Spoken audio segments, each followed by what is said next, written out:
Episode 18 of the Spinning Wheels podcast. Just a reminder that you can catch up with the full series so far, featuring star guests from a full spectrum of four-wheel motorsport, wherever you get your podcasts, or indeed on YouTube if you want to watch along. Guy, 2020 has been pretty difficult for motorsport. You know that more than most right now, because you should be somewhere else, not sat doing this. You should be in France. It continues to be difficult. This has been a bit of a way to take a step back and kind of delve under the skin of what we love about this sport. You as a racing driver and a rally driver, and me as an enthusiast and a circuit manager and and a presenter of rallying, we've really got under the skin of it, I feel. Yeah, I think we all have such kind of high-paced lives, don't we? We're kind of rushing around and, with stuff that we're doing with work, with racing and what have you. And I think with the whole sort of lockdown, it kind of gave us a chance to sort of sit and sort of assess everything and think about it and actually realize just how much we love, motorsport, in whatever capacity that we work in it. And it's been really good to sort of reflect and talk with different drivers, co-drivers, people like Brian Gush and hear behind the scenes stuff. So it's been really good fun. I really enjoyed doing it. So yeah, I think most importantly, this keeps coming up on social media, the dogs and cats thing. It's dogs all the way, unless you're an engineer and then you like cats because you're a thinking. That's true. So it'd be interesting to see what today's guest has to say because we'll see if that continues. But looking forward to it. Talking of which, we're back on the loose stuff for this episode. Most of these contacts have been from Guy's little book of contacts. Well, this is another one that we share, actually. A tale of raw talent, I think we put on social media, and kind of perseveration against the odds. A career that started at the grassroots of the sport and has reached the top of British rallying. Matt Edwards is our double reigning British rally champion, a BTRDA champion. Right now, he should be defending that title and going for number 3 after starting this season on his home event with the dominance that saw him start over the last 2, but he's not, which is bad for him, but it's good for you because he's an excellent storyteller. Welcome to Spinning Wheels, Matt. Thank you. Good evening. You said earlier, good evening, it's very formal. You started earlier by, in the message, you said plenty of material to go out, because you and I have crossed paths quite a few times during your rally career so far, but it really did start right at the grassroots. You started as a club rally competitor, family into motorsport, in a fantastic looking Mark II Astra. Just talk us through those early years, and you can't have ever have thought that you'd have achieved what you have achieved in the last couple of years. No, that's right. Even what we've achieved recently, you wouldn't have said even 3 or 4 years ago that was possible. But 2003, I found through the British Rally Forum a Mark II Astra shell in a barn in Ludlow, near Ludlow. The cage had already been done, so with basic mechanical skills at the time, that was really good. So I didn't have to find anybody to weld a cage in. It wasn't in a very nice state, but a long time on my back in the garage and rubbing down the floor and rubbing down all the arches, and inside it was a lot of surface rust on it, and the garage was so small I had to push it from one side to the other side of the garage to get it the other side so I could work on it. And so it was 12 months of that whilst I was working in a gap year from university, basically. What were you studying at uni? Business and HR I did at Kiel. So that really got in the way of the rallying. HR it doesn't sound very HR when you're pushing your rally car on the garage. But no, I mean, and I'd in the years before that, I'd saved up a little bit of money from the job I had at local Vauxhall dealers, scavenging through the parts bins for old Astra bits, and I'd upgraded what then was a 4-door road car with bits that I could transplant into the rally shell. So I basically built the road car up as a rally car over 12 months, shoveled it all into the rally car, and then did the Cambrian in 2004 as my first event. So I didn't do any karting, didn't do any road rallying or anything like that. I just had eyes for going and doing the Cambrian. And you grew up in rally country, didn't you? Llandudno, of course, and your dad very heavily involved with North Wales Car Club. So a bit of a family influence in the early days as well. You wouldn't believe it, but he actually had no idea that I'd bought that car. For the first few weeks, I'd had it over there, and it was only when I said, right, we're going to Ludlow, bring a trailer, and we turned up at this barn, and there was the car, and he didn't actually have any influence or input into me getting started. So you know, even building the car was very little input. You know, I wanted to do it myself. I wanted to learn what, you know, I then, you know, transpired to be very important. Learn the skills that would, you know, when you break down in the stage, you're the one that's got to fix it. So those skills have come with me through the whole, you know, the like 17 years now, and you know, it's been very important to be doing it myself. How were those first few rallies then, Matt? Because obviously you said you'd not really done any karting or any kind of like real kind of motorsport, so you're kind of learning as you go. You know what? You know, you don't know if you've got any talent or if you're going to be any good. I mean, literally just setting off and going. I mean, you know, you've literally no idea. So at what point, you know, at what point you think, actually, I've actually got a bit of speed here. I've got some talent. You know, you'll notice, Matt, that I didn't do the easy joke there. You scoffed at It'll come. It was, I mean, the first, probably, I did one rally that first year, 2004. Then I think I only did 4 or 5 local events, a couple at Sweet Lamb, Astra stages at the time, and then the Cambrian again. And, you know, the car was nothing. I don't think it had 100 horsepower. It was a standard box and, you know, very basic suspension. And it wasn't really till 2007. We had a little bit of help from an engine builder in the Forest of Dean called Spud Gardner. He did as a head for a 1300 engine. I mean, the car was still only 100 brake. I put a decent gearbox in it, and we were actually second 1400 that year in the Astra to Clive Wheeler. And you know, that year I remember the Quinton with Andy Murphy sat next to me was a very eventful day. We were, you know, I didn't say we put it off, but we were having moments all over the place, and we were actually, I think, 4th or 5th 1400 halfway through the day. And I'll never forget people coming back down the line of the cars at a delayed start, wondering who this lunatic at, you know, seeded car 217 was actually 4th or 5th 1400 in an old Astra. And I think that was where there was the sort of glimmers of hope that, you know, we were getting somewhere and there was some speed to be had. That's 2 lunatics in an Astra, isn't it? You and Andy Murphy. That's a combination. I know. Yeah. Well, Andy did his first rally with me, the winter stages. I think it's the year before that. He did his first rally together. Again, that was just a bit of fun at the time, but you know, we both got quite serious quite quick, and you know, we enjoyed it. But you know, I don't really know at what point I tried to make a career of it, to be honest. But it just developed as it became more serious, and then bit by bit, as the profile grew, I guess I started getting asked for tuition, and you know, 10 years later, that's kind of where we are. So you moved into 4-wheel drive. Was it 2008? You got that Subaru, which it was still very much a clubman route into rallying. You enjoyed your rallying. Everyone wants a Subaru Impreza. I did the front wheel drive thing and never quite got as far as the 4-wheel drive thing. So at that point, I can relate to what you were doing. You just, as a clubman, you couldn't ever have planned at this point to make a career and do what you've done. The deal with the Subaru was, you know, it was a rare opportunity. I was working for Jeff Jones at weekends, you know, sometimes in the workshop, prepping the cars, helping him out. And, you know, there was an offer there to use a car on the Wydene. I mean, at that time, I was sort of in between going to uni or what was I going to do. And, you know, the career path, you know, as a job in normal life was a bit up in the air. And, you know, Jeff said, do you want to use this car? Ironically, it was the first car I worked on with Darren Garrod and Rob Swan when that was the current car in the BRC. It was OU05 ATX ProDrive N11, and quite a famous car registration. But, you know, I got that opportunity and I worked off the bill. I stayed in Jeff's caravan, you know, through the winter and to work off the bill for that event, which we did okay on that. We finished in the top 20, you know, went to the Wilson. I think he let me loose with turbo fuel for that one. Didn't have the anti-lag, but we had the fuel. And then the next event, we finished in the top 20 again.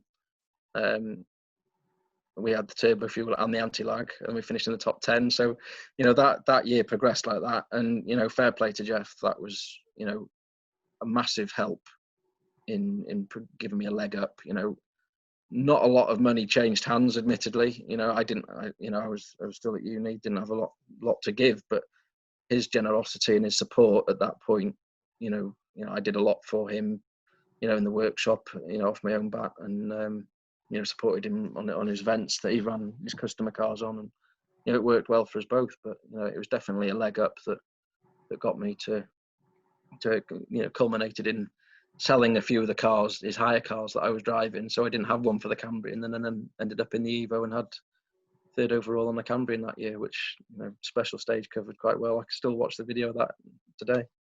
Yeah, there were good days. So you've gone from 4-wheel drive back to 2-wheel drive because, of course, British Rally Championship and the route through rallying seemed to be going back towards front-wheel drive, didn't it, at that point? Is that the reason that you dropped into the Fiesta ST Trophy? Well, in November of 2008, I moved up to Cumbria and worked at M Sport. And a conversation with Andrew Wheatley about what I did next after a good result on the Cambrian was, well, there isn't really a viable 4-wheel drive option.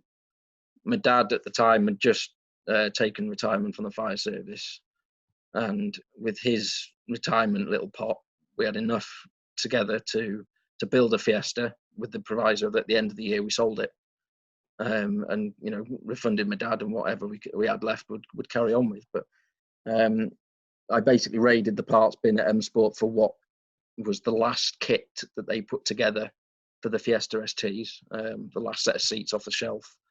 A couple of development parts that had been cast aside ended up on the car, which weren't was no advantage, of course. But and we just set off on the Fiesta trail, and that proved a great championship. We had a couple of good battles with Craig Breen. We won the Bulldog, second on the Wilson, and we ended up second in the championship, even though we had a bit of a mad couple of stages on the Ulster. We knocked it against a tree and took the back wheel off, but that's fairly well documented. That was your first taste of the big event? Yeah, that was my first year first tarmac rally I ever did was the Isle of Man with Rob Fagg that year.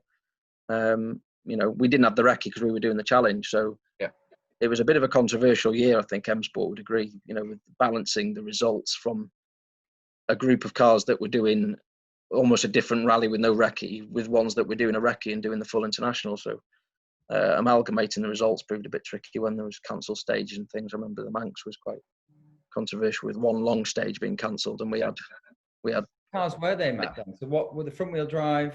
Just the Group N Fiesta, 2-litre front wheel drive, dog box, good dampers, cracking little car, real good handling little car. Yeah. And like I say, we finished second in the championship, which was brilliant. Really good year, good consistent finishes. But we got into the shootout at the end of the year, the M Sport shootout, and it was really good to go through the fitness test. But the reward was a job at M Sport, so I already had that. Although I made the final thing, I had a conversation, said, look, is it worth given your current position sitting on the panel for the meeting? I said, well, no, I've enjoyed the experience. And during that event, my car that I'd built, that I was running, I'd hired to a New Zealand driver, and he wanted right-hand drive car. And we'd done a practice run, and he started off in his practice run, and I think he changed about 4 gears and chucked it in the trees and wrote the car off. Oh. And I'll never forget, Malcolm said, right, you can use our car, but if you bend it, you own it. And it was a left-hand drive Fiesta. I'd never driven a left-hand drive car before. And I went from what is now the little quarry where they have the service area. I drove it down to the main road, drove it back. And I was actually quicker in the left-hand drive car than I'd done in the first run in my car. So that was a bit of an experience. But the relevance of that is doing that. A lot of risk. Yeah, there was a lot of risk, yeah. Especially with your boss telling you if you bend the car, you own it. So that was an experience. But the relevance is the proceeds from the destroyed car, which was insured, paid my dad back and left me with £6,000 towards 2010, which was probably the year that things really started happening, if you like, with progress. And we went to Steve Black Group with Callum. Callum had run that car the year before. Yeah, this is the MGZR 1400 we're talking about. Yeah. So at this point, though, you've on the British Rally Forum, you mentioned it earlier. You've gone from being a kind of a club name that people start to talk about, and at the point where you got second and you're in the championship, in the Fiesta Championship, with people like Craig, things started to look like you were actually sort of stepping up a bit of a level in terms of who was talking about you and where they were talking about you? Was that evident from inside Matt Edwards' head and inside the car, or was that just something I've seen as not really, because my budget was always, still is a tuppence of what other people have available, but it was always 110% of what I personally could put into it. It's always been probably more than I should be putting into it. Yeah. And shall we say 2010 wasn't really what I'd wanted to do. I wanted to continue in BRC to continue, like we talked about a Super 1600 car with Steve Black, but the budget was nowhere near. I literally had the £6,000 and some add-ins from other people that covered tyres and fuel and bits and bobs, but it literally started that year with £6,000, and it was literally the only place I could go. It was looking desperate. We even tried a Suzuki Swift Group N car to do the Swift Cup. We looked at everything, but there was no leg up into BRC beyond the challenge. So, it was difficult. But the step back to BTRDA level actually proved probably one of the best things that we did. That was one of the closest years you could have done as well, wasn't it? It was just a fantastic few years in both the asphalt and the Forest Championship for BTRDA. Yeah. I mean, we ended up really dominating the 1400s that year, and to do it in that fashion, I think, put us on the map a little bit. And that was the year that we met Peter Smith, Guy's father, on one rally, which actually was born out of misfortune. But the fact at the time I was doing my own PR and peddling social media as best as I could, balancing everything. You were chucking that thing everywhere it would go. That MG. I mean, at one point I remember you dragging the car down the stage. I can't remember, was that the Isle of Man and lost a wheel and you're dragging it down the stage? That was the year after. That was the year after on the Jim Clark when we went back to the BRC Challenge. But you were chucking that thing around. Do you remember sat on the ferry on the Isle of Man and there was a smell of fuel, and your fuel tank had let go and it had run all the way down the ferry? Imagine the smell of Collis fuel or whatever you were running down the ferry. What was that? That was in the MG. That was. Just remember, this car just took such a pounding in the time that you were. I don't remember the fuel tank issue. I can still smell it, mate. I don't remember that. I remember going to the Isle of Man. No, did we go with the Isle of Man? You made yourself pretty scarce at the point where it might not have been the Isle of Man, but we were on a ferry somewhere, and you made yourself pretty scarce once we realised where the fuel was coming from. It's ringing a bell slowly, but I can't piece that together. You probably put that one out of your mind. Another lucky escape. So enter stage right, another lunatic co-driver as well, Sam Collis, character that a lot of people know in British rallying. And have you met Sam Collis? Yeah, well, actually, funny enough, he also lives in Hull as well, so he kind of lives in my area now. When I started doing some historic rallying, Sam was obviously doing it. It's been a few different drivers over time, but he's an absolute legend, such a character. Yeah, great character. So, and I think it was really, to be honest with you, when we go back about my dad, sort of getting involved with Matt, I think a lot of it, I remember Sam pushed quite hard because, we knew Sam and he'd be like, bloody hell, Matt, he's, you've got to see him. He's like, he's really quick and, he's unbelievable. He's doing amazing. So he was kind of pushing, Matt's name around as well. And I think, I know with my dad, he likes to help people that, have got ability, but also what I liked about Matt was is the kind of the work ethic, the fact that, out of the car, he would work. We talk about the work ethic in all of these things, don't we? Yeah, we do. It comes up. Push and, sleep in the car, whatever it took. He'd find whatever money he could. But instead of just sitting there and saying, well, we haven't got enough money for this event, we won't do it. He would just do it and find the money as and when, how. And I think he liked that, likes that spirit, because I think he always felt they didn't want to just give it on a plate. They had to kind of work for it and whatever else. And I think, and Matt's, that's typical of Matt. And I think there's been some other drivers that maybe haven't done that. And, it's been great. It's been great to see Matt, Matt progress because he's been given the opportunity. better opportunities as he's gone along, and he's grasped it, and he's grabbed it by both hands, and obviously the results of speak for themselves. So yeah.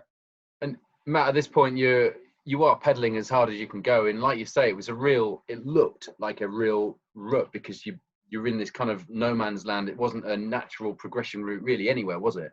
No.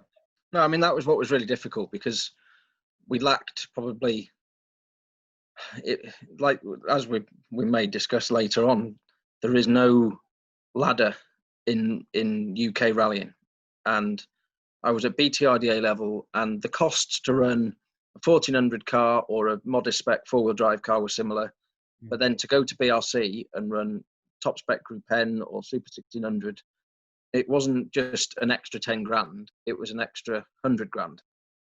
And the chances of making that leap were, for me, slim to none at the time.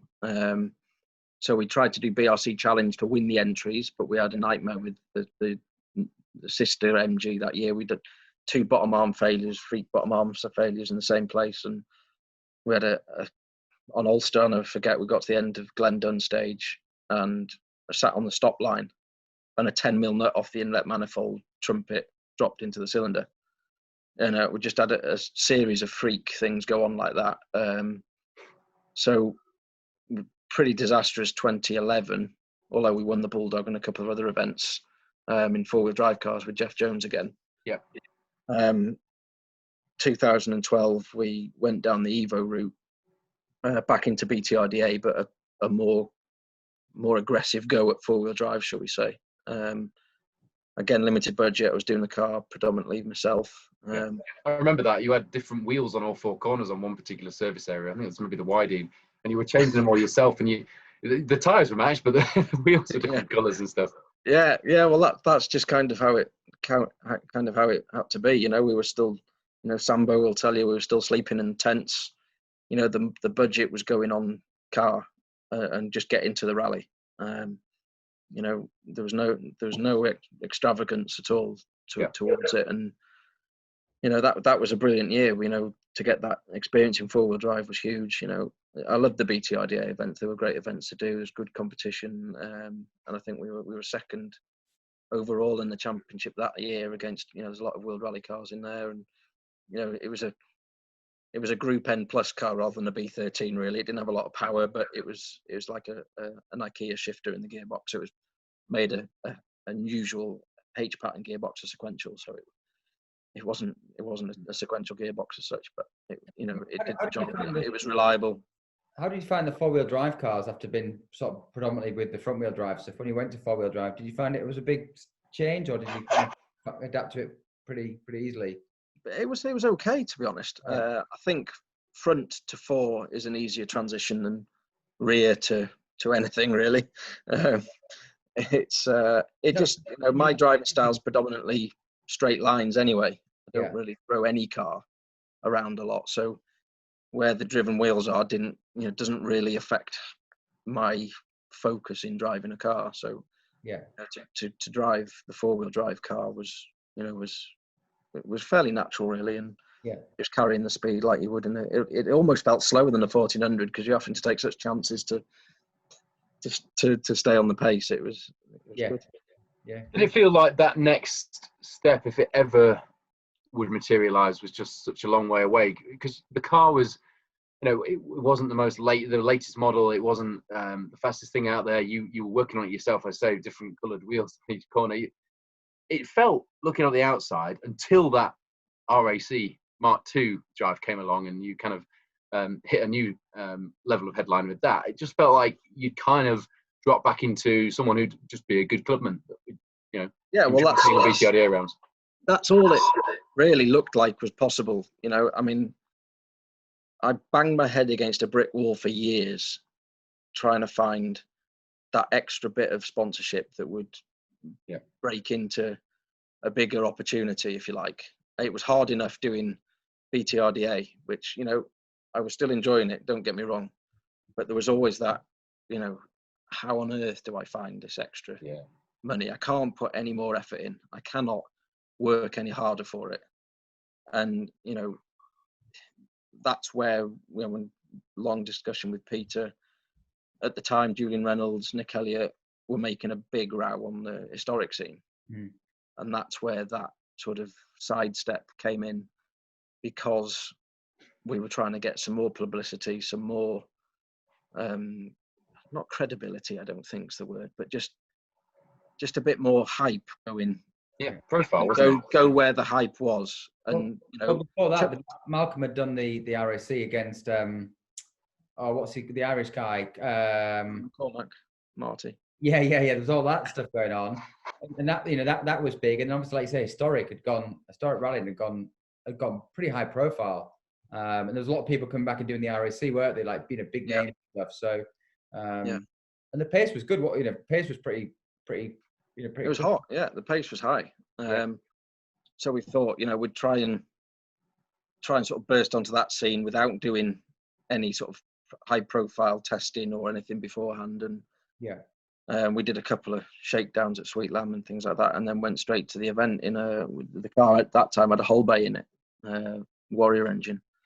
And as Sam, I don't know if anybody listened to Sam Collis's night with his car club that he did on Facebook not long ago, but that night in the woods when that car went bang was a very, very low point. Was that first stage or second? Because First stage. I came past and I was way back, and I came past. I was like, I can't believe that was like first stage. It was like halfway the first stage. I just saw you pulled up at the side of the road. I'm like, it was only. I don't think it was 3 mile in.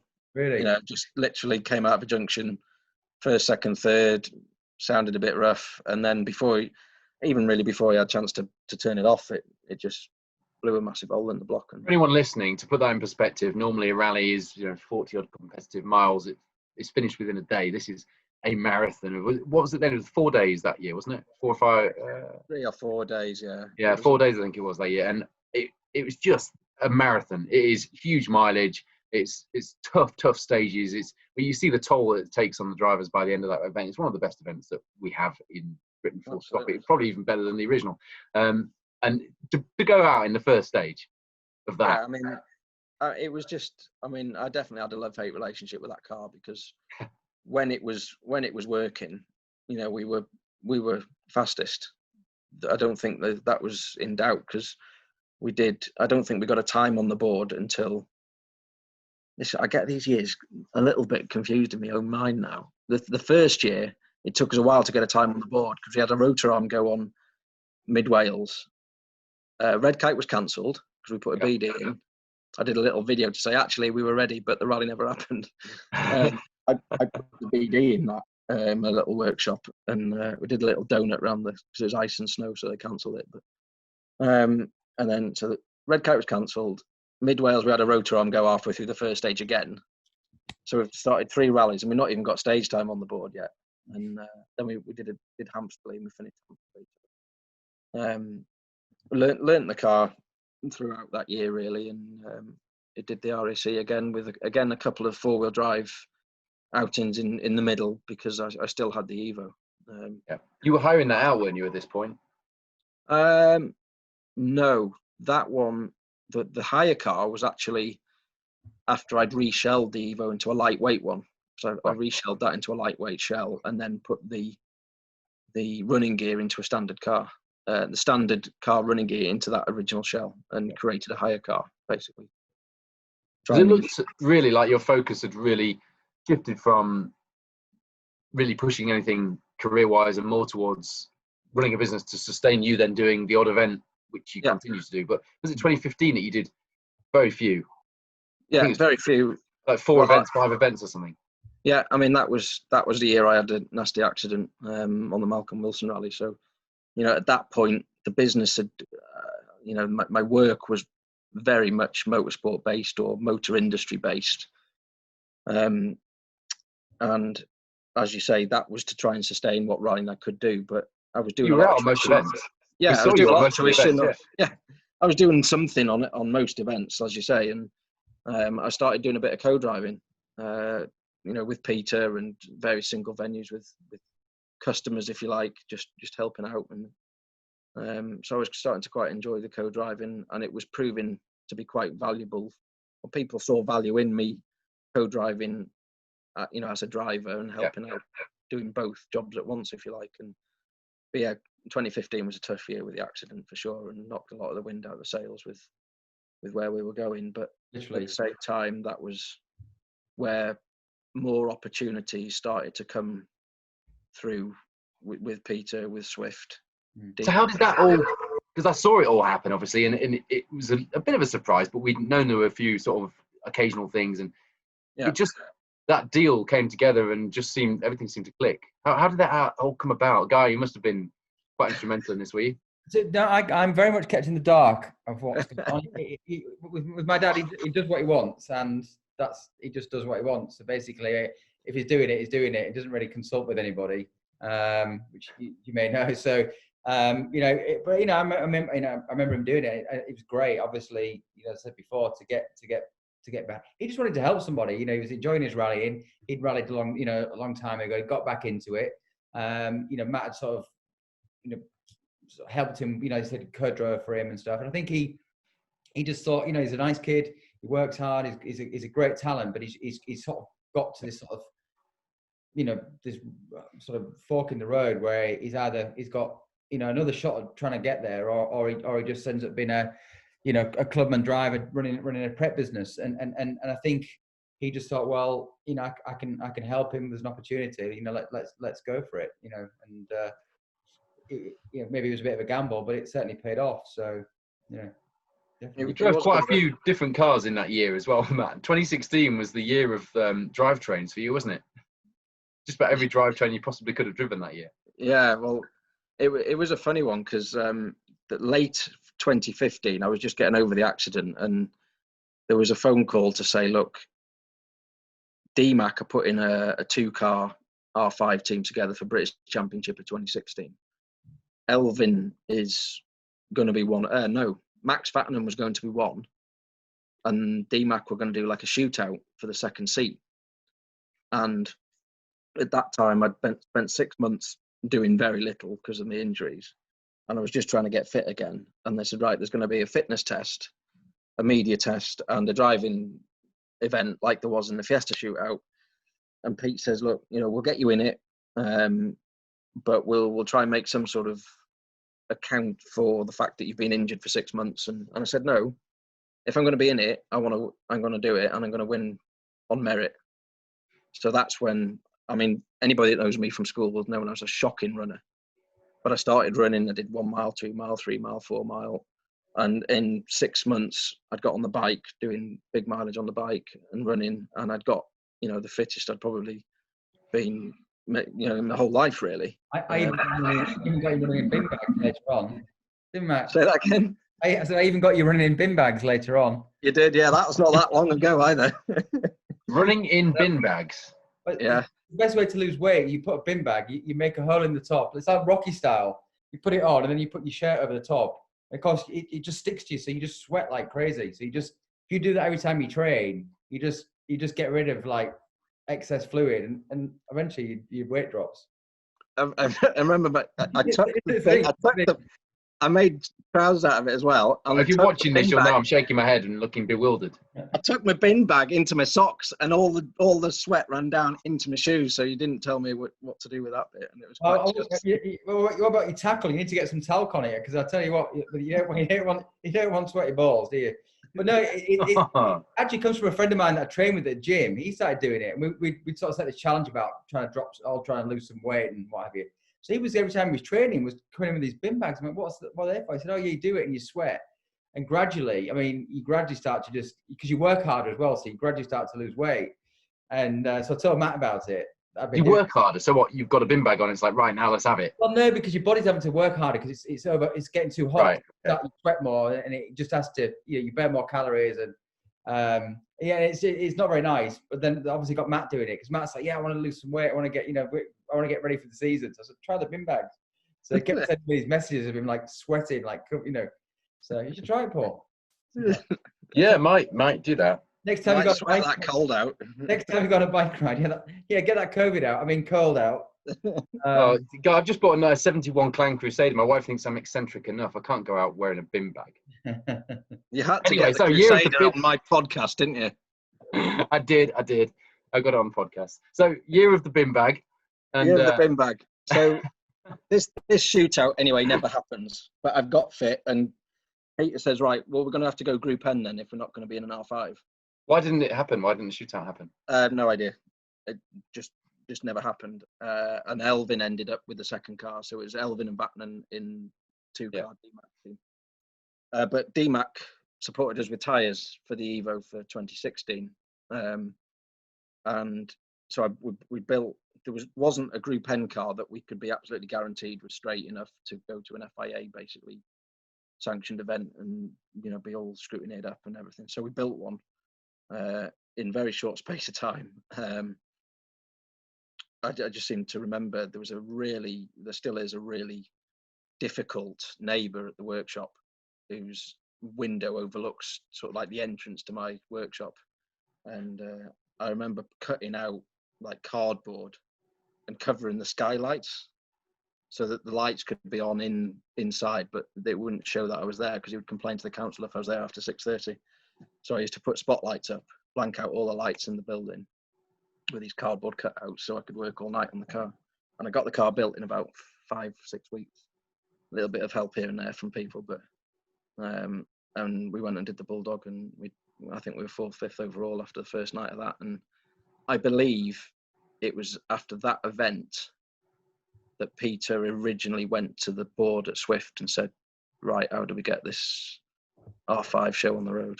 And it wasn't until the engine had burnt a piston at T. Croix. We went to do T. Croix as a test for Circuit of Ireland, just to drive an Evo on tarmac, which I'd never done before.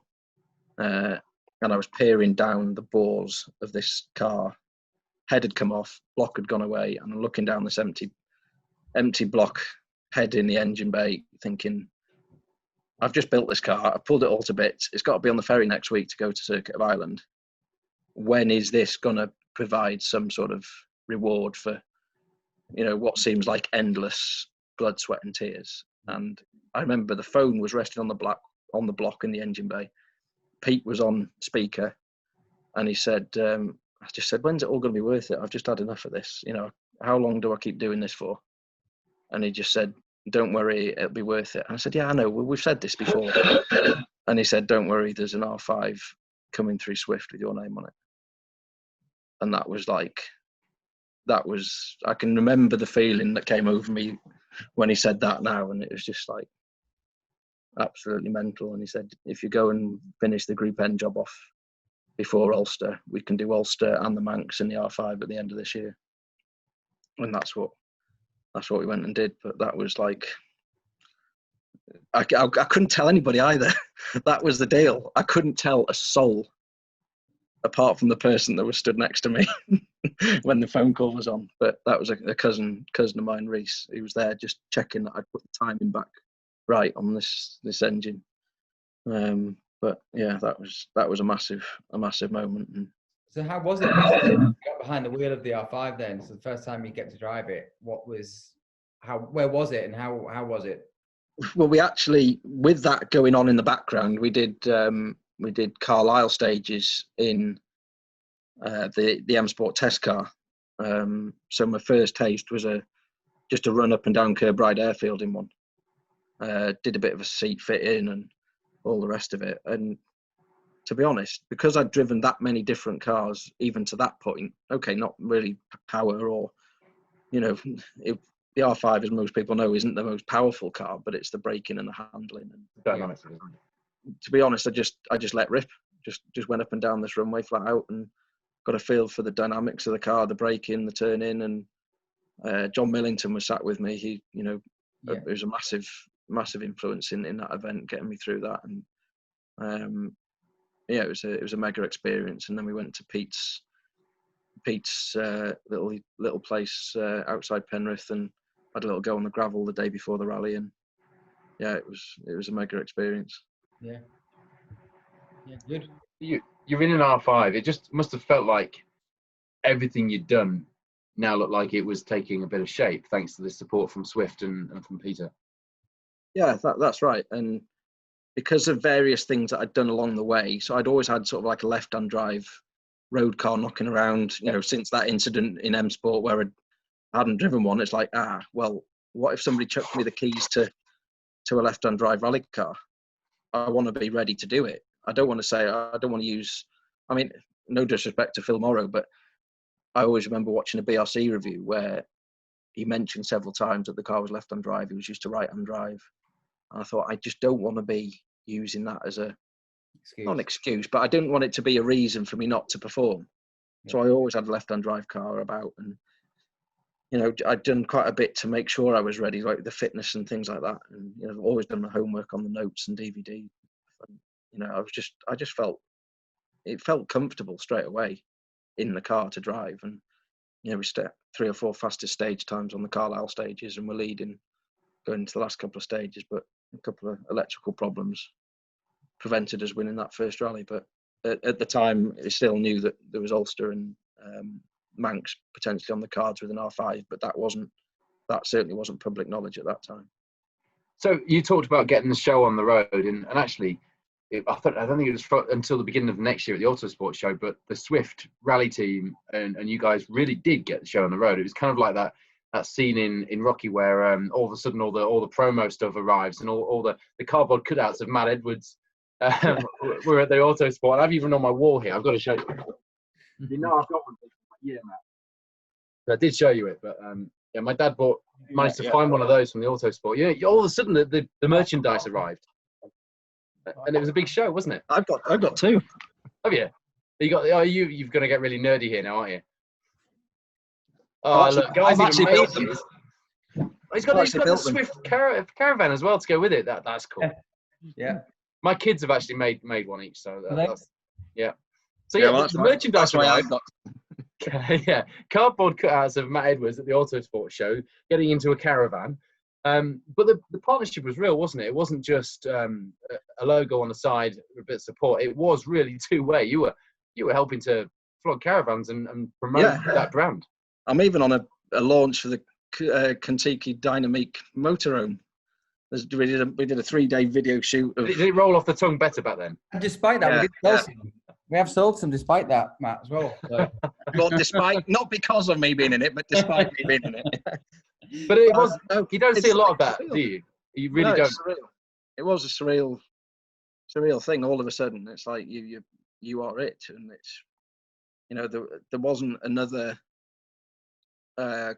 team in the BRC that was a pure sponsor driver relationship. Most of the teams in the BRC are family or family business run, you know, with that budget. And you know, but the funny thing is, I've never felt like the Swift work, if you call it work, was a chore. It was always, you know, this is just the accepted part of that deal. That, you know, there's never a, you know, I always felt like an employee of Swift, if that makes sense, because, you know, they were giving me a huge leg up into what I wanted to do, and it just seemed like an easy, natural thing to do. You know, when it's a bit like Mike Broadshead with like Russell Brooks with the Heat for Hire thing. You know, similar thing. Having that relationship and you know, and that they've got the support, and actually, you know, like from Swift's point of view, obviously through my dad's motorsport and my racing, and you know, it's always been into motorsport because that's what we love doing. But you know, there is real brand value in doing the rallying, because actually a lot of people that go rallying or watch rallying buy our products, whether it be the caravans or motorhomes. So you know, it's not just because we love motorsport. It's actually because there's a you know, a definite relationship between our customers and what we do, and it's very hard to say, well, yeah, do we sell more product? It's a difficult one to answer, but you know, it's about brand awareness, and certainly through the rallying, you know, we've had a lot of exposure, and you know, they've been British Rally Champion. There's no better exposure out there, is there? So it's been really good. No, look, I think the Dynamique was actually born out of the first trip for Swift to the Autosport show, wasn't it? It was like, well, this can't tow this much weight, you can't put tires in the back, you can't do this.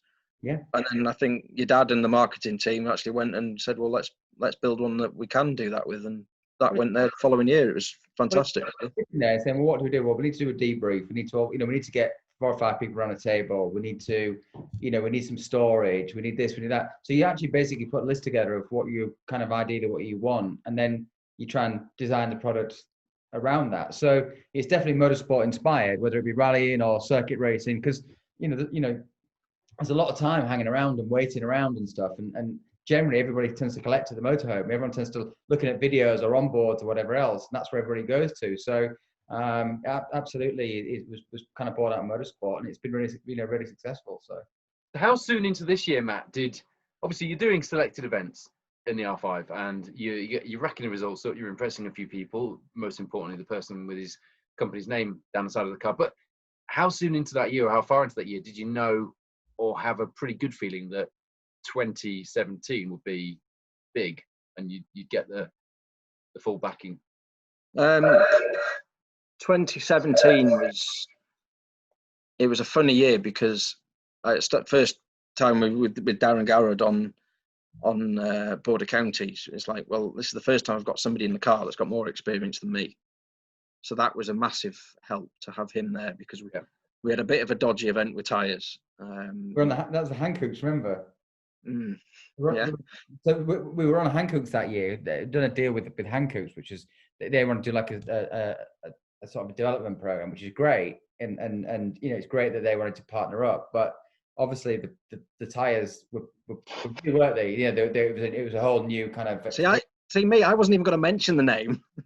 Well, let's get it out there. And I remember sitting in the car with you. Well, actually, I remember I got in the car. You drove it, and you were like, "Well, see what you think." And bearing in mind, I've got a Scooby-Doo when it comes to rallying, and I'm like, this car just feels like it's floating all over the place to me, and I don't feel like I'm fully.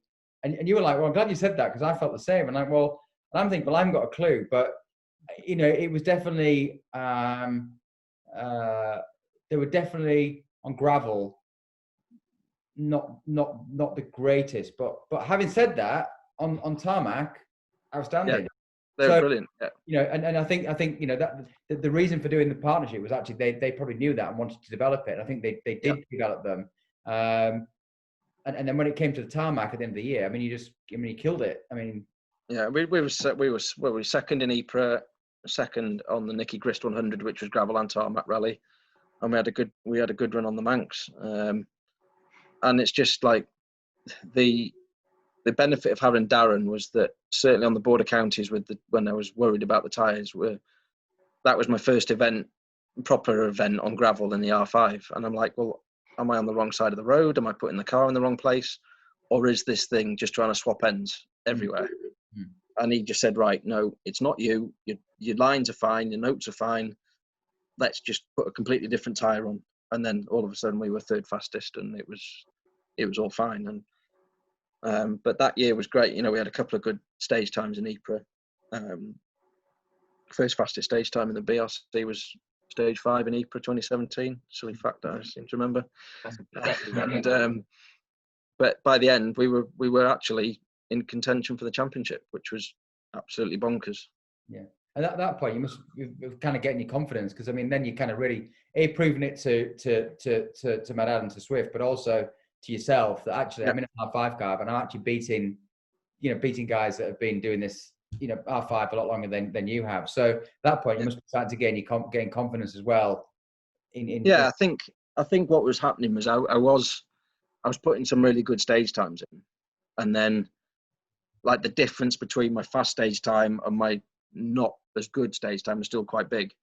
So I was still giving away a bit of time here and there, but I think as I got more confident throughout the year, the difference between my fastest stage time and my worst one wasn't as big. They're just more consistent on a variety of stages, different surface changes and things like that. I was just more comfortable with the car that I could. Talk about your profile as well, and the profile was on the up as well. Was it the Rally GB at the end of 2016 that you got to drive one of the iconic Volvo recce cars as the so stuff like that. And it wasn't who's Matt Edwards. You were an up and coming. I think people like me were describing you as in British rallying, and all of a sudden you're driving the M Sport recce car as a course car for GB, which is quite an honour and stuff like that. Did it feel like the profile was starting to slot in as well? Yeah, definitely. But I know you don't like talking about that side of it. I know you're a bit like it's not. I don't know. I still don't sort of feel any different to. I'm still stretching myself beyond to try and do it. So my perception, it may be if I'd been paid £100,000 a year to do it, and there was helicopters flying about and nice cars outside, then maybe that situation would. Oh, did I have that wrong then? Sorry, yeah. Did I have that wrong? The perception is definitely very different. But no, I still feel the same as I did in the Astra. I'm still doing 110% to try and make it all work. But in 2017, you're doing all these things by the Laxey wheel with Cronin and Freddie Harlin, and it's like you've still got a mathematical chance of winning the championship. And as it turned out, what happened on the Isle of Man got me a seat in Rally GB in the full M Sport setup, treated like a works driver for the weekend. It was like a this is your life. What's the Jim will fix it type of weekend. I remember you commenting. Yeah, probably isn't one of them. It was kind of, it's kind of like, the wipe your feet when you get in the car and stuff and all. Yeah, yeah. And it's like, because obviously we'd run the car that year. We'd run it ourselves, and they've done a great job, and the guys are great. But of course they're all, it's a steep learning curve because we've got this. This is Andy and Andy, isn't it? Andy, yeah. And they still do all our stuff now, and they're brilliant. But brilliant guys. It's it's a big learning curve because they're kind of learning the car and everything else. So. But yeah, obviously Matt had done the rally with M Sport, and I remember like Dad saying, M Sport's so professional, and they have an umbrella for when they get in the car and do this and do that. And I'm like, they're gonna get spoiled, they're gonna get spoiled because, then the following year we actually did the deal, with M Sport to run the car, because. But did you remind Malcolm just as you climbed in the car, Matt, that it was one time a day not long ago that he was lending you his Fiesta on the basis that if you bent it, you bought it. That must have felt quite surreal. Well, it was really strange because I remember when I was working there, to go to the lunchroom, I used to have to walk along the top corridor at M Sport, that's above the workshop. And I used to, every time you'd go there, you'd perhaps walk a little bit slower than Malcolm would like you to, and look at the cars and look at what was going on. And literally 10 years later, I did the same walk and my car was down there. That must have just been a fabulous feeling. Mental feeling for that to be going on, because obviously that was the start of 2018 then. And so tell us about GB 2017, your experience as a works driver then. Beyond the wiping your feet and having an umbrella held out for you when you got in the car, did it feel like the bubble could burst any time, or did it? Because you must have still felt, if you feel you're still pushing beyond your means, as it were, you must have felt like this bubble could just burst any time, just grab everything. Yeah, I felt a little bit more established with what was going on, because even at that time there was a bit of a plan towards 2018, and there was a bit of momentum there with what we'd done in 2017. We'd helped them sort out on the Manx, and we'd therefore got a good drive in on GB. And was that where you dropped right back, wasn't it, for the points on the Manx? Yeah, well, we had a problem on the last stage, and Keith ended up winning the driver's title as well. Look at that smile. Anyway, that was hard work. That was an horrendous stage to drive. But anyway. However, that's what's set in some respects. It's like one step forward for two. One step back, two steps forward for the following year. Yeah. Well, the hard thing was I didn't know any of that at the time. Yeah. That was purely, your dad said to me, you do what you want. And I was like, oh, for fuck's sake, you could have told me what to do. But as always, he just let me make the decision. Yeah. And I'd never forget the phone call Monday morning.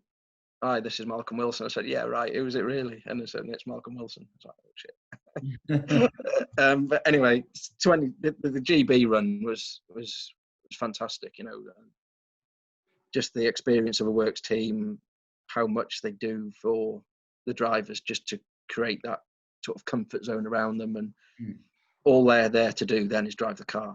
And we had a really strong event, 17th overall. We've had a couple of, I think we had the fastest stage time in WRC2, and all your wheels were the same colour. They were, yeah. that was a rarity, but it was just a fantastic experience. And to do 3 days in the R5 was a massive thing for me as well. Just the time in the car on familiar stages, and had a great tyre in the DMAC at that time as well, and that worked really well for us. And it just gave me a bit more of an incentive again, that at that level, I was still competing. And that is the world level. There's nobody else. These are the guys that you need to be. Yeah. So to be on, setting competitive times at that level was like, actually, I can do it. I can go and win the British Championship next year, which for me was always the number one goal, because even that was out of reach up until that point.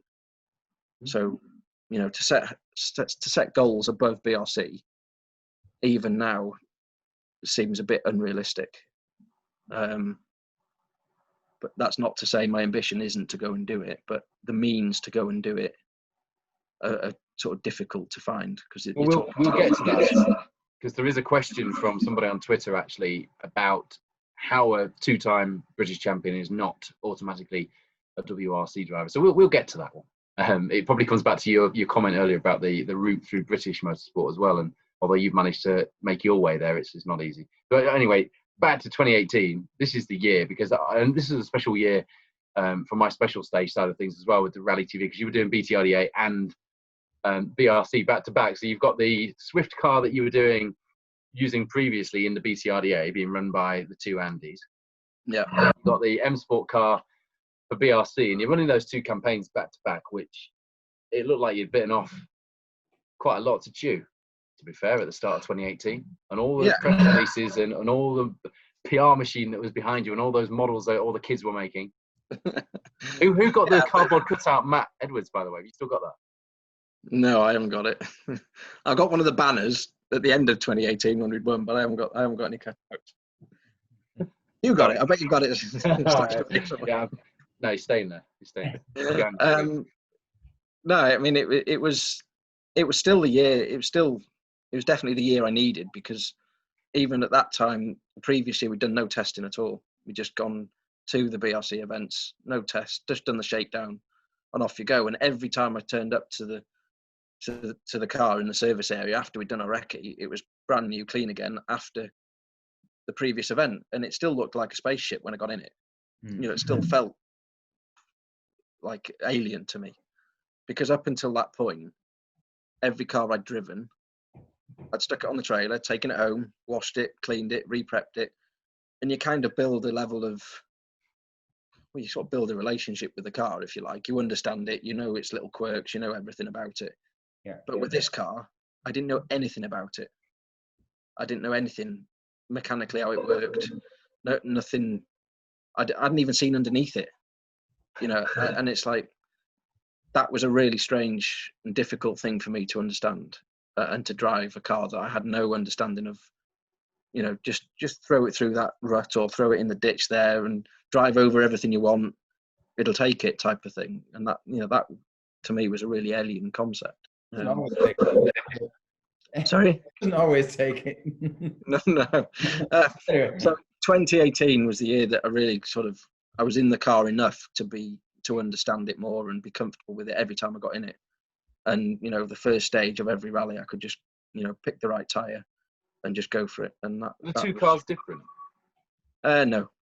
The setups from one we were using on the other, and vice versa. As we found a thing that worked or didn't work, we would, what the BTRDA was a test bed for BRC really. But that year, so fortunate to have a test before every rally as well, and that was just like an incredible year of building the knowledge in those cars that, I felt it topped up every rally as well. It wasn't like I would get out the car and get back in it without retaining it.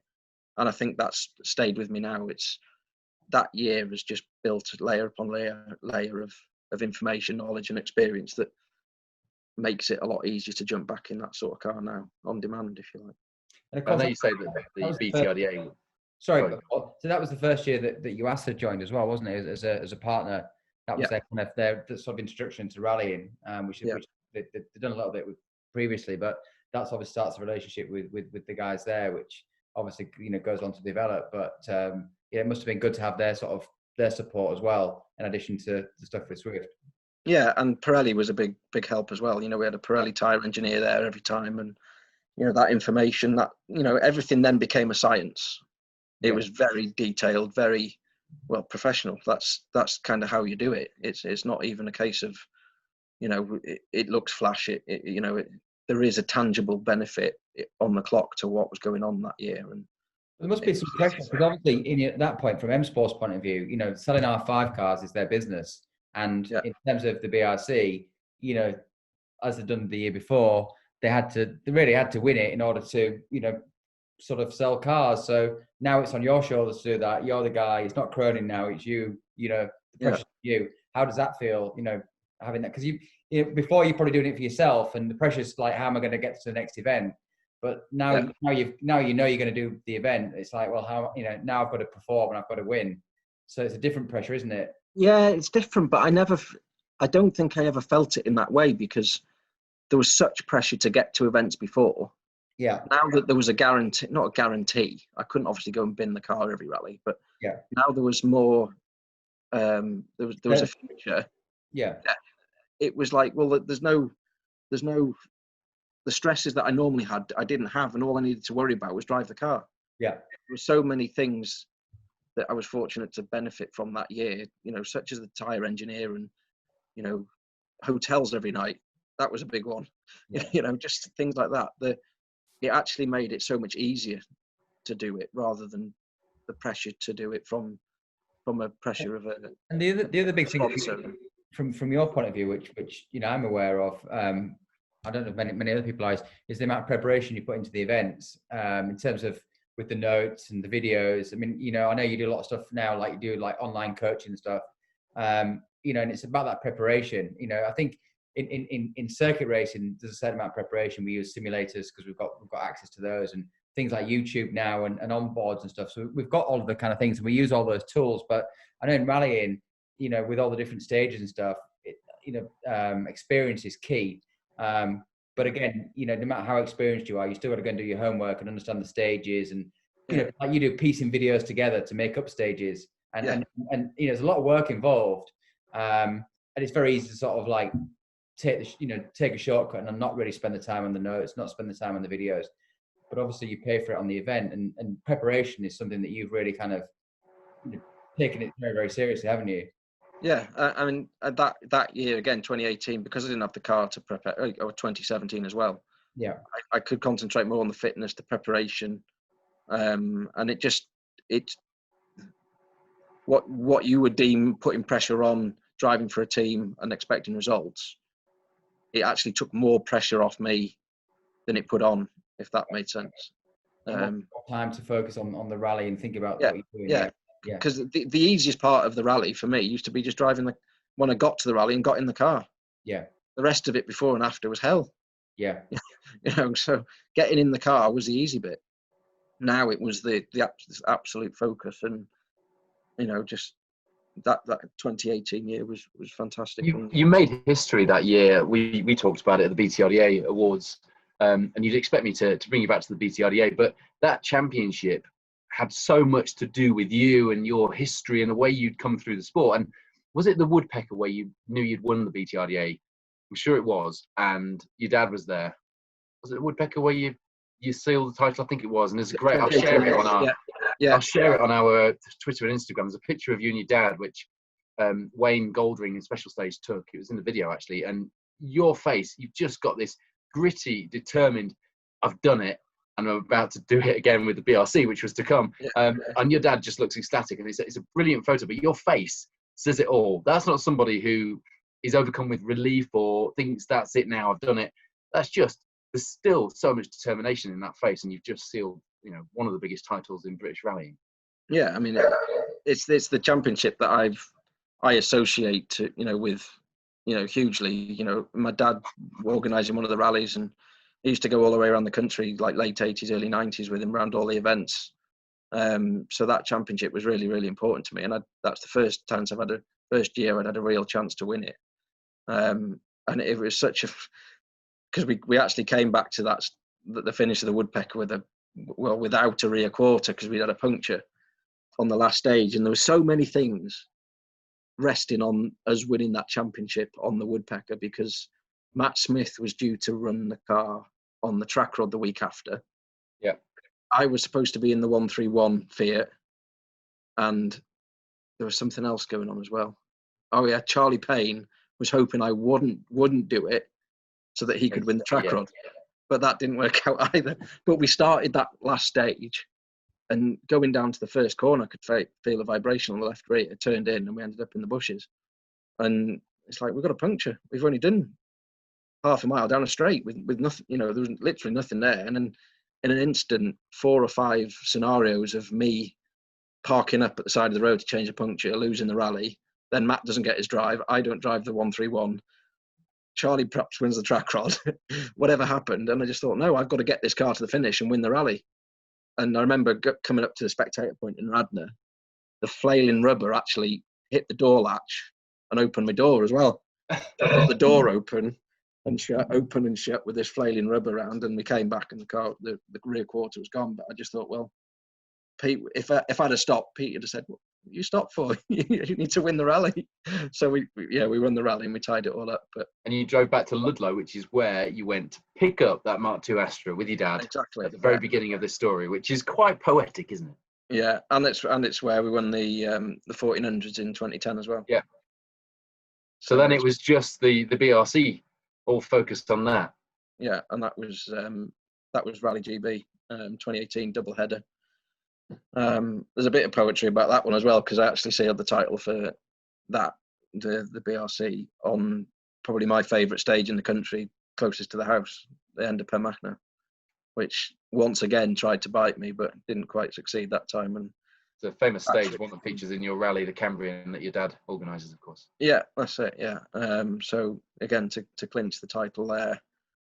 I remember that was quite a tense weekend, wasn't it? Because it's one of those where you just got to finish, and you've got to, and you've got to, rallying, there's so many things that can go wrong and it'll happen. I know. Well, I mean, it's just the age-old thing, you try and take it easy in a rally, and it all goes wrong. We went into that last stage, and had I been fighting for a position, I'd have taken a cut on the tarmac section that linked the two Pemachnos together, and I'd have taken the cut and it'd have been fine. But as I tried to avoid the cut, my back wheels got on the shit in the middle of the road and spun us down the road backwards and clipped a bank. And it's like, how did that happen? I was only going like 30, 40, well, it's probably a bit faster, but it felt like such a sedate approach speed. And we ended up having this incident and back wheels flapping around, and we tried our best to secure it. And we had to drive 100k with this back wheel flapping around all over. And Alex, Laffy and Patrick were behind us, sort of trying to guard any view from the back as to how badly this car was crabbing all the way home, but we got it there. And, I remember watching on the live timing. I'm texting my dad. I'm like, "What's going on? What's happening? Where is he? What's doing?" And we were just back and forth on the phone, and because obviously we couldn't actually watch it live or anything, but we were trying to watch the timing because it only tells half the story, doesn't it? Yeah. It was a bit of a drama, but again, I wasn't believing that car in the stop line of the stage without getting it back there. There was always going to be a way to do it. And I think there's a picture of us, getting out the car, and I'm head to toe covered in Pemachno's finest mud. And, the car was absolutely hanging. There's stuff all over the back of the car that we pulled out to try and tie something together with. The steering wheel was covered, the seats were covered, everything was covered. But just park it in M Sports garage and they sort it out. You go into bed in the minibus. It's absolutely brilliant. And it didn't Come matter. back the next day, it was brand new. You were at the end of that event, a British rally champion. You join an elite bunch of drivers who people hold up as their heroes, and you've held up as your heroes for years. That must have been, especially making history with doing the British double, as it were, with the BTRDA and the BRC in the same season. That must just have felt very surreal. Yeah, it was. And then come Christmas time, you get the DVD with your picture on the front cover that I've always, I've got the whole collection up there on the shelf, and that's, to have me on the front cover of one was just like, that was pretty cool. It sounds like a very trivial thing, but when you've grown up with those videos as your only real source to see rallying until Sky and all the rest of it came along, those VHS videos were my link to rallying. I was probably, didn't really know it at the time, but I was probably 4 or 5 years behind what was actually happening. But I didn't have those at the time. So who was your rally hero then, Matt? Who was your David Llewellyn to start with? Yeah. And again, that's a surreal one because he's rung me a few times about advice on his son, and I'm like, are you ringing me for? About getting, Ben into an R5. That was a discussion we had last year. Yeah, just people like that, working with Nicky Grist and Phil Mills on projects and things that we're doing. And, these people that are coming to me to you co-drove for Nicky in his Celica GT4, didn't you? Which is, he speaks very highly of you, as you know. That was one of the coolest days out ever. That was. I bet it was. And then we pulled up at the end of the day to this little stage not far from here, and he said, "Right, it's your go now, boy." And I was like, "What?" And he let me have a little blast around one of these little stages at the end. So that was brilliant. It was a pretty surreal day. So we're not even at 2019 yet, which you had to really, when you win the championship for the first time. Everyone's got a lot to say about championships like the BRC, and you've always got people that will say, for whatever reason, it was a one-off, or it happened for this, that, or the other reason. So that second one, I felt, looking at it from the outside, and I was quite close to the story in 2019 because I was presenting the BRC coverage with special stages, as you know. So I watched that unfold, and it felt like you needed to do that more than win the first one.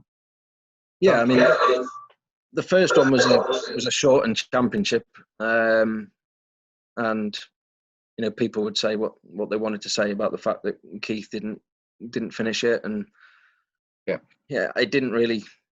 I didn't think it devalued the championship because you've got to be there. If he'd have had the result in Ypres, he'd have probably carried on, but he didn't win that one. We did, and you can't. I don't think it's fair to say that if somebody doesn't carry on with the championship, they would have won it if they had, because so much in motorsport. And if they'd have had the results early on in the year, then they maybe would have done. But 2019, massive year with Tom. Again, somebody I've always looked up to as a driver. He's had, I still view him as a really good driver that's had probably a lot more opportunities than I have still. A lot more BRC, a lot more sort of world championship experience. So to actually go head to head with him for the year was, if there's anybody in the UK that I sort of think, oh, Tom's there, that's going to make it difficult. And it did. And it did, yeah. But to do it in that fashion again was probably as rewarding, if not more so, than the first one, because of the fight that we had to go through to do it. The good thing about it as well, Tom was in Hyundai, wasn't he? Yeah. He had that kind of Hyundai versus Ford kind of battle, which was great as well. And obviously both cars, I mean, speaking to you, they obviously had the strengths and weaknesses, and it's understanding the strength of your car versus his, and vice versa, and playing to those strengths, isn't it? It was a great championship to watch and to follow, and that's what really made it exciting. Because you said Tom is a hell of a driver in a great car, and it makes for a great battle. Yeah, that's right. I mean, Darren, we established in 2018 that there was stages that we knew suited me and suited the car, and we would just cherry pick really, through the event. That's one to minimise the loss. Yeah. That's one to take time, and that's really how we've done it. Because, I wouldn't necessarily say, I wouldn't say I'm the fastest driver out there, but I've just been able to sort of manage and pick my fights, if you like, and take time where I know I can, rather than try and take time where neither I nor the car is suited, and that then equates to taking a risk. But Matt, you see that in the WRC, like with Loeb or like with Ogier, very rarely, it's a case of do they have the fastest stage time, but they're consistent, bang, bang, bang. They know where they're strong. They know where, like you said, it's reading the situation. And actually, it's not all about the bravado, is it? It's about racking up those points and wins, or not wins, or even those points positions. Yeah. It all adds up, doesn't it? And yeah, I mean, it's great, but in the 2 years we've had victories over the people in the rest of the people in the UK that you'd aspire to beat. So it didn't necessarily all happen in 1 year, but between the two, you've got to be there and you've got to be in it to win it. So. And of course, that win on the Cambrian, that home victory, taking the title, and winning your home rally. And so was that the first time you'd won the Cambrian outright? Yeah, 2018 was, yeah. Yeah, 2018, and then to do the double. No, 2019, yeah. 2019, yeah. Yeah. And then that was good. Yeah, and to come back as a double British Rally champion and start this season so strongly with a back-to-back win on your home event. I know that was quite emotional for you as well. And then it's all stopped. Yeah, it's crazy, isn't it? You know, we started that Cambrian, again, it was a bit of an unknown. Well, it was a big unknown because I hadn't driven the car on gravel till the Friday New before car. the rally. It looks amazing with the Yuasa colour scheme. Yeah, exactly. It was again, there's probably a little bit more pressure with Yuasa from the point of view of sponsors and living up to expectation, because old Mr. Pritchard was very expectant of good things. So, but you know, I just felt absolutely comfortable with that car the first time I drove it, and it just felt easy. It's not. I don't know if it's the right word, but it's the closest word I can think to how it felt. It felt effortless to drive that new Mark II Fiesta, and when you'd been wringing the neck out of the old one for so long, and the new one would just allow me to drive more how I would like to drive, which is low revs, use the torque, no drama, straight lines. The new car just totally enabled me to do that. And you know, Pamacno is a stage that I know it very well, but I know it's a very difficult stage, and to drive that car through there, it just felt like a magic carpet, really. That's a crazy. The dampers and the suspension on the bit round the mountain, which is notoriously bumpy, lots of bedrock. You know, the road isn't flat anywhere, and just the sensation it got over there, it felt like a motorway, and just absolutely loved the car. And you know, to take the time to get used to it and still be setting faster stage times was really encouraging, and just a massive shame that it's come to what it has this year. So whatever happens, you go into 2021 as the reigning champion. So target's still on the door. Will there be a door? Is there going to be a car with a cracking colour scheme like you've had for the last few years, waiting at M Sport for you to jump in and drive? We hope so. Yeah, me and Guy were having a little chat just before about what we're going to be trying to work on towards 2021. I'm still as keen as ever. You know, there's no doubt that, you know, despite all this, it's probably given me the only time I've had in 17 years to actually reflect on what's gone on. Yeah. Because it's always been, right, that's rally's done. How do I find the budget for the next one? Or how do I start preparing, or get the onboards out for Ulster or the Manx, or get the, you know, as soon as one rally stopped, there wasn't a week of, oh, that was brilliant, this was great, and all the rest of it. I would pick the bits of onboard that needed to be watched, that weren't great or needed improving, do whatever we needed to do with them, and then it's literally straight on to the next event. But for the first time in 17 years, there hasn't been a date in the diary. And that's been very hard to adjust to. That's crazy, isn't it? But at the same time, been looking at trophies, and you can actually digest what's gone on for the first time, which I've never had the chance to do. Yeah, I think and of course, Guy, you've used this time business-wise because Greenlight's changed a little bit its focus, which we haven't really talked about that much on the show. But we always say powered by Greenlight Sports Entertainment. It's actually sports management now, isn't it? So you've kind of refocused what you're doing. So that kind of both racing-wise and business-wise, and that's very instrumental in, I think, what's happening with Matt and the deal. Greenlight's heavily involved there as well. So you guys are going to have your heads together business-wise as well as. Well, you know, we want to make it happen. Obviously, you know, Matt's done an amazing job up till now, and you know, to go back and win a third British Rally Championship, I think it's been done. It's been done before, never been done before. So not 3 in a row, no. Not 3 in a row. So you know, I think it'd be a crime not to be able to go and do that. But obviously, we've got to pick up. We're kind of picking up from the start again now. So you know, we'll be starting having those conversations and seeing what we can do, and speaking to Sport and the guys at Yuasa, and hopefully, you know, they're still enthusiastic and want to continue, and you know, let's watch this space. But as I said, it'd be a crime not to go back and go for you know, three championships in a row. So here's the thing. There's a couple of questions, Matt, that I want to put to you. The first one I'll ask you in this order, simply because this was a question that was asked on Twitter by one of our listeners. Why is a double British champion not teammates Elfyn Evans in the WRC? Why is, in the olden days, the British Championship was the championship people would come to then springboard off into the World Championship? How, I know it's a very naive question to ask, because lots of things have to happen behind the scenes for that to happen. It's not as simple as you win this, you get this. But you've won the top prize twice, so you've proved beyond any doubt that you deserve to be there. And there's no WRC. I know there's very few seats.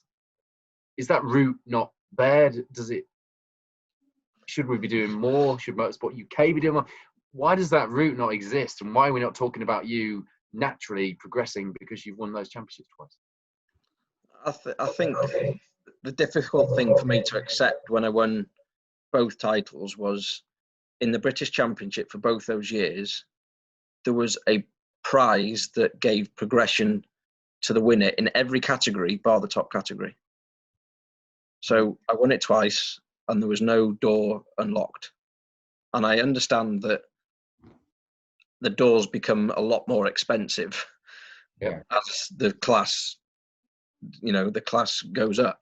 But, there just needs to be some sort of incentive, to bring the competition in, because if there's nothing there, there's no point, because I personally wouldn't swap just the trophy for the world. But there needs to be something to drag the younger drivers in, or the drivers from other countries in, to do the championship, other than just, it's the British Championship, it's the best domestic championship in the world, which I still think it is, given the variety of events, which is fine. But there isn't the depth of competition, I don't think. Although the championship pace translates really well to World Championship, because myself, Tom, whoever comes out of this championship goes and competes at a high level. But, for me personally, it is just a massive battle to try and find funds to carry on, because I've got no real leverage myself from personal finance to go and do it. It's not like I own a Mark II Fiesta and I need the funds to go and run it. I need 30 grand to hire it before I even start putting tyres and fuel in it.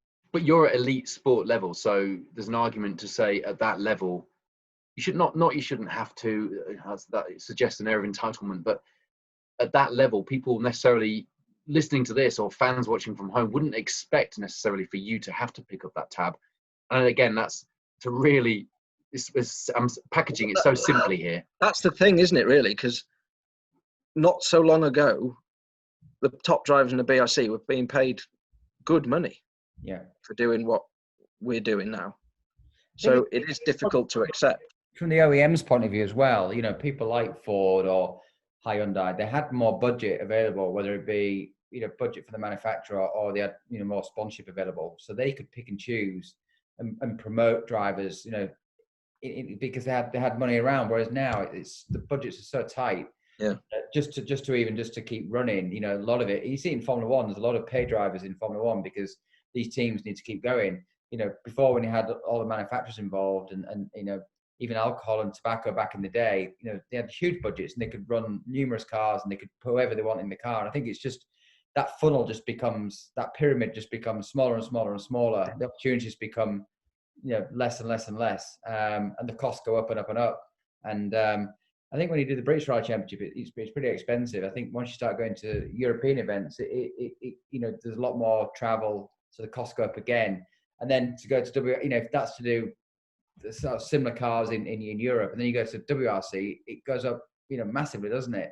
And Elfyn, I think Elfyn's been, I wouldn't say it's been lucky. I mean, obviously the first year with DMAC and stuff has helped him and kind of got him into that next, into that sort of next category or WRC events. But the hard thing is then staying there, because once you get there, you got to keep getting the results just to stay there, haven't you, Matt? And we heard that from him as well, from Elfyn himself, didn't we? He was a whisker away of being kind of out of WRC, and has managed to sort of just turn that around, and it's come good for him. But it's always fine margins, isn't it? Such fine margins between success and not. And at the end of the day, it could be Malcolm could ring up and say, well, I want you to do this event for me in wherever, and that springboards then to other opportunities. So all you can That do, one phone call, isn't it, that you're just waiting to hear. I mean, I'm lucky enough that, you know, M Sport look after me really well in terms of business, my work.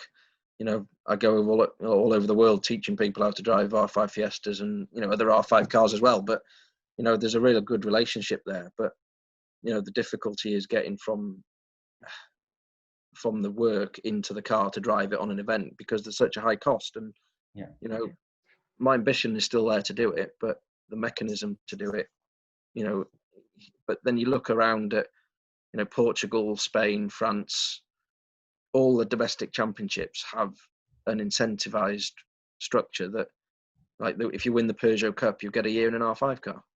Yeah. You know, and that, you know, a lot of countries around the world have that sort of structure behind them that Motorsport UK haven't put in for rallying. This is a horrible question to ask you, and I apologise for it in advance, but do you think, in your heart of hearts, you could still make it to the WRC? Yeah. I know I can, and my capability is there. I know that. But I banged my head against the door long enough getting into BRC, and that happened. So I only need to try and, in my view, if I can stick around at this level long enough, trying to find a way in, I can do that as well. That's a really good idea. Even if I had 1 year in a WRC2, that would be mega. Yeah, that would be.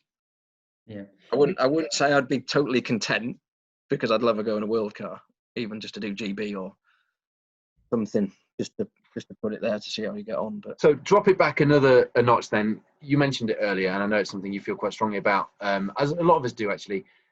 The route through British rallying, you have found a way through that is, you listen to many of these things, Guy, and there's a lot of chance, there's a lot of this phone call happened, and without Peter and without Jeff before that, and a few other people along the way, including your dad with his retirement prop from the fire brigade, you wouldn't have got where you are. But you didn't follow a path. You were kind of dropping between and hopping between these kind of lily pads, weren't you, all the way through? There isn't really a defined path, is there? There's no path at all. People wanting to be Mark Edwards in the future. How on earth do you do it? I think you've just got to keep being there. There would have been no point when there wasn't anything obvious to do nothing, because you've got to be in the service area. You've got to be on events, and I think that's how it's happened. Because, as you say, in the lean year I had doing events, I was still there, and I think that's why I turned like an employed job at M Sport into a business, being around rallying, was that I was always around rallying and around people interested in rallying, and hence met Peter. Because if I hadn't have been around it, doing it all the time, I wouldn't have met the people and had the contacts, and then the opportunities don't come. Yeah, you're more likely to strike up a conversation in the service area than you are sat at home.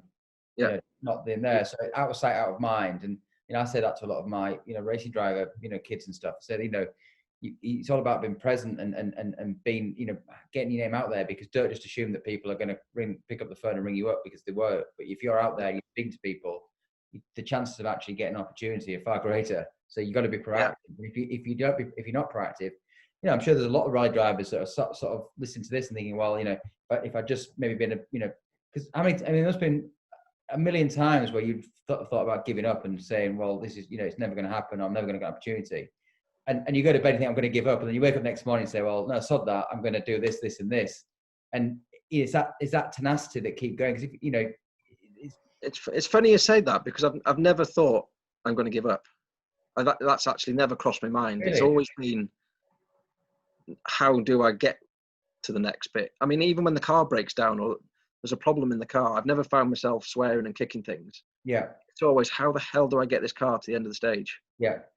And that, it's funny that it's a subconscious thing, because the give up thing never comes into my mind. And there's been enough low points to give me the opportunity to get out with a justified reason.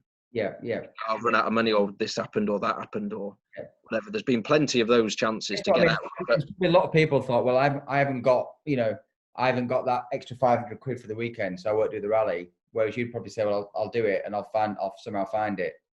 Yeah. You know what I mean? But it's a lot of people that would say, well, I'm going to have to sleep in my car. I can't afford a hotel. Well, I'm not going to do the rally. Yeah, well, I think there is a big problem with people's perception of, if I can call it, the perception of I can't afford it. Mm. There's a lot of young drivers there that have got ability, but their level of can't afford it means I've still got my nice car and finance outside. Yeah. I'm still going out partying at the weekend.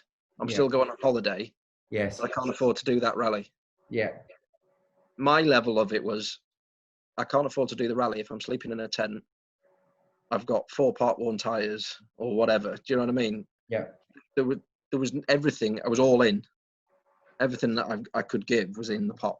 Yeah. Yeah. I think until you've reached that level of everything's in the pot and I've still not got enough, Yeah. then you're not doing the rally. Yeah. And I don't think there's anybody currently that is truthfully all in, you know, that thinks that they can make it. And I think that's, you know, probably, okay, people may criticise for that opinion, but I think that is a big part of what is going on in the UK with younger drivers at the moment. Yeah. It's a really, really honest way of looking at it from someone who has got to the top of the sport in this country. I think there'll be a lot of people listening to this, even those who you probably have described quite appropriately. They'll probably resonate with that. I think it'll probably go some way as to giving some people a few things to think about. Yeah, well, at the end of the day, though, it's like I've still not. To say I've still not got anything is not totally true. But you know, there isn't a flash car outside, and I'm sitting in a flat that's got a little kitchen, a little bathroom, and a bedroom. You know, the perception that a British, I will never forget actually a young lad that I'm working with, Fraser Anderson. He bought a car off me, my Fiesta R2 hire car. I wanted to go and do a test, and I was up all night doing the brakes. The brake caliper seals weren't working, and I turned up 6 o'clock in the morning, slept in the van. When they got there, they found me asleep in the van, and they didn't actually realise till about 5 minutes into the conversation that I was Matt Edwards. They were waiting for me to come in a car, something like that, and with mechanics. And I'd taken the car there on my own. I was I was doing the tuition, and I was the mechanic on the car, all in one go. And they were like, it almost blew them away to think that the double Brit champion is doing that. And that's, you know, that's just me. That's just how it is. That's how I do it. And like they couldn't believe that. That's kind of still the you know, the perception of the double British Rally champion isn't, you know, towing the car up all night, mechanic, all the rest of it. It's arrive in a nice posh car, and you know, that's just the perception that people have until they really know the story, which is a shame really for the state of British rallying. Well, but we're still going.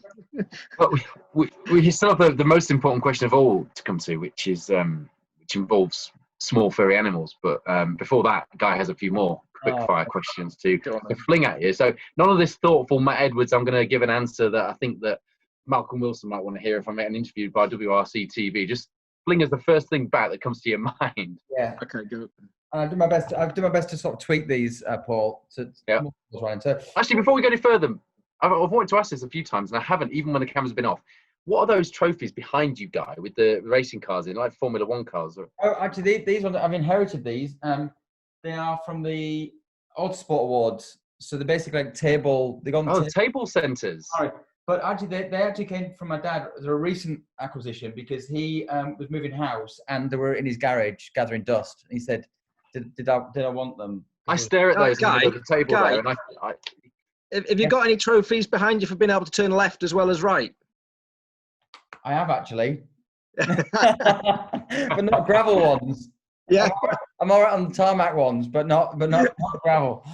As you well know, because you've had danger. You know, you've actually sat with me, which is quite scary. So, well, that answers the question anyway. I thought maybe it was a an unheard of prize in Formula One that we'd missed. They are recent. They're recent. I remember staring at those table centres at the Autosport Awards and thinking, wow, and then you see how much they go for in the auction. I know. We're gathering dust, so so I've claimed those. Right. Very nice. Are we ready then? Okay. Yeah. So, Top Gear or Grand Tour? Grand Tour. Road Rally or Gravel Rally? Gravel. Beach holiday or adventure holiday? You were about other holidays. A what? Oh, holiday?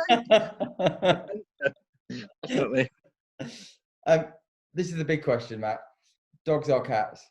Absolutely neither. No chance. Really? Yeah, I'm allergic to both, so no chance.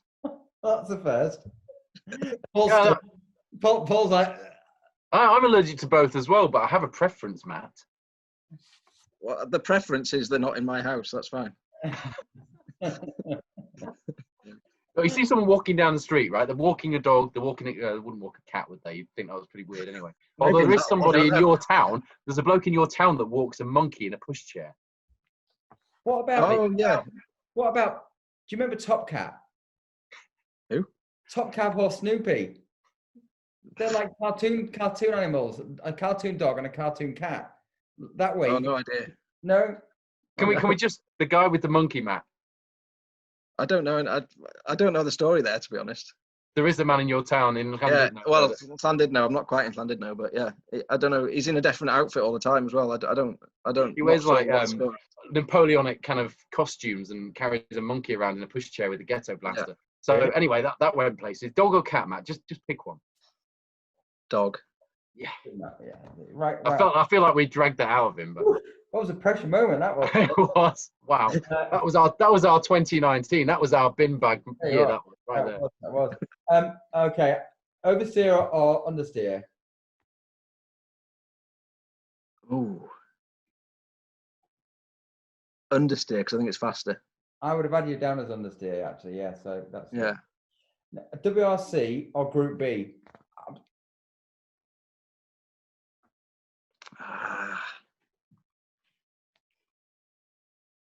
WRC.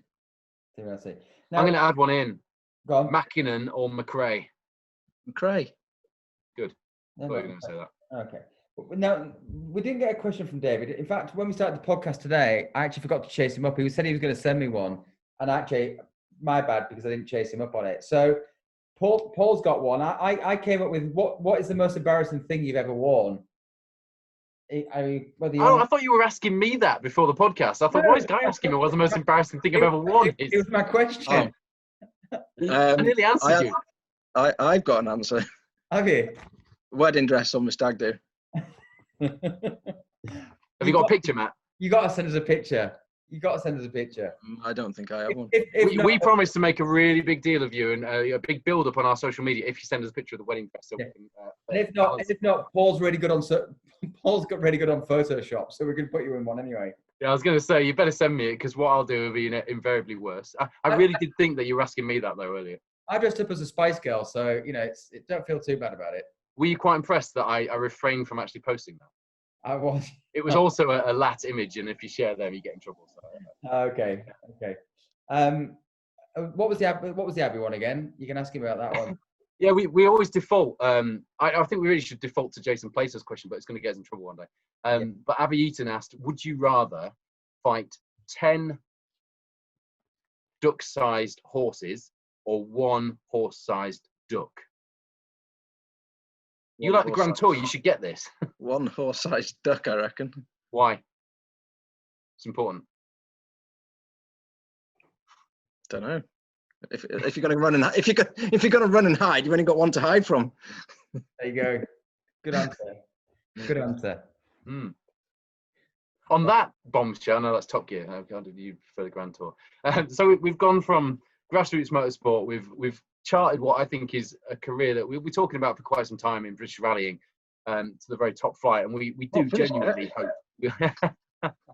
We do genuinely hope that you'll make it to the WRC, and if not, it's a brilliant story for the grandkids. Yeah. Well, if you have been watching this, if you've been listening to it on wherever you download your podcasts, you can watch on YouTube as well. And don't forget, we've got 17. Want a 5-star review? Yeah, we want a 5-star review, guys. Got this review thing going on now. He's had time to think about it in lockdown. And we've got 17 episodes for you to catch up on, from WRC to F1 to NASCAR to sports cars, of course. And right back here on the gravel for rallying with our double British rally champion, Matt Edwards. Once again, thank you for joining us, Matt. That was fun. Thank you very much.